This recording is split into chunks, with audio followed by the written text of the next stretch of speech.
Magandang hapon po mga idol. Bali yan na po ang kanilang ginawa. Pinapil sa gilid po ng highway po ito ng Hawasan Road.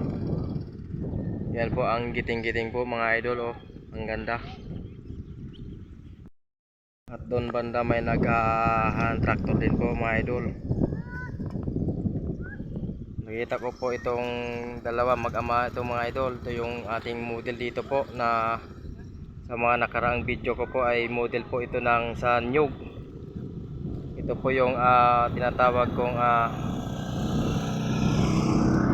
Spiderman. Pero dito ko naman po nakita sa lanasan mga idol.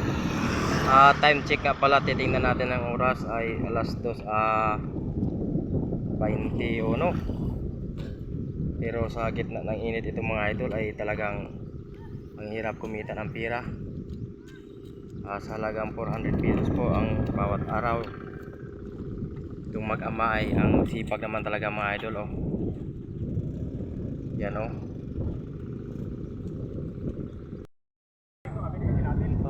Yung dumaan ay shout out kay Uncle Tinan. Ang kanyang tunay po na pangalan ay Laurito Mendizabal.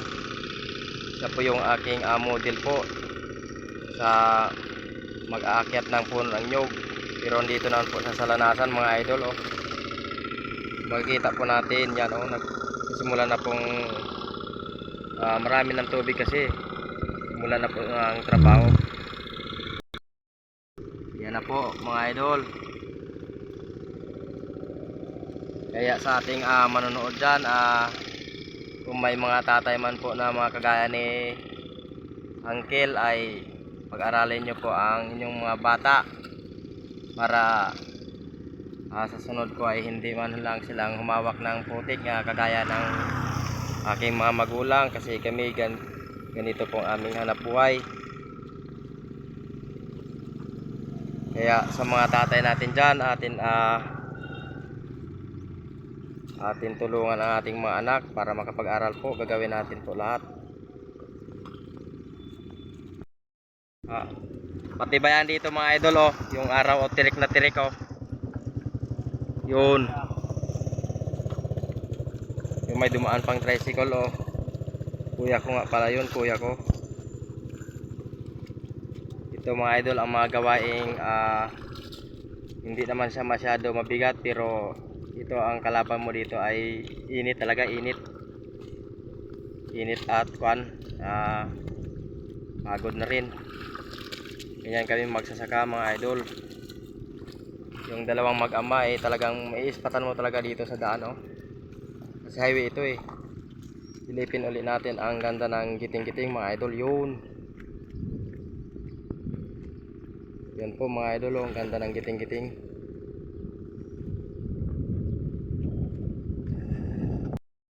Tsagaan lang talaga sa mga ganitong trabaho.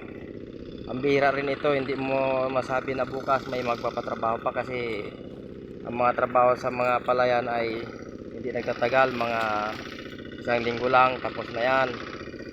Panibagong na naman, hanap ng trabaho kung may magpatrabaho naman mga idol. Sila yung mga model ko sa mga nakaraang video ko na mga sa pag-akyat po ng Nyug. Medyo po ulit-ulit po tayo ngayon. Kasi sila po ang aking mga modelo ay patulungan naman ninyo po na lumagong aming YouTube channel, Mangyan Taga Bukid.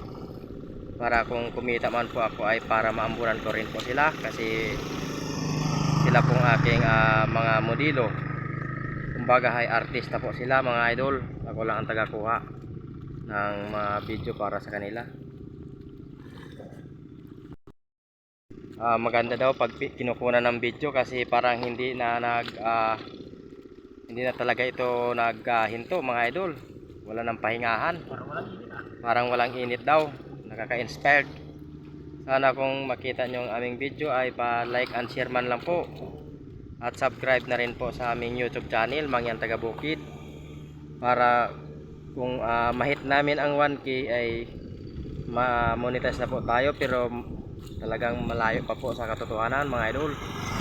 Kasi 7:36 pa lang po subscriber ang Mangyan taga Bukid. Sana ay tulungan nyo po na rumaming aming subscriber, at maraming salamat po. At medyo dito lang muna ang aking video kasi nainita na rin po ako. Maraming salamat po at God bless. Okay po, pansamantala lang muna ang ating putulin ang ating video. Please subscribe po, Mangyan taga Bukid YouTube channel, at God bless. Kasi baka ma-istriktuhan po tayo dito ng may-ari at baka nadidisturbo natin po sila. Maraming salamat po sa inyong panonood. Yan po ang ganda ng probinsya namin, mga idol. Dito na tayo at tayo na rin ay masilong kasi medyo tinatamad tayo ngayon.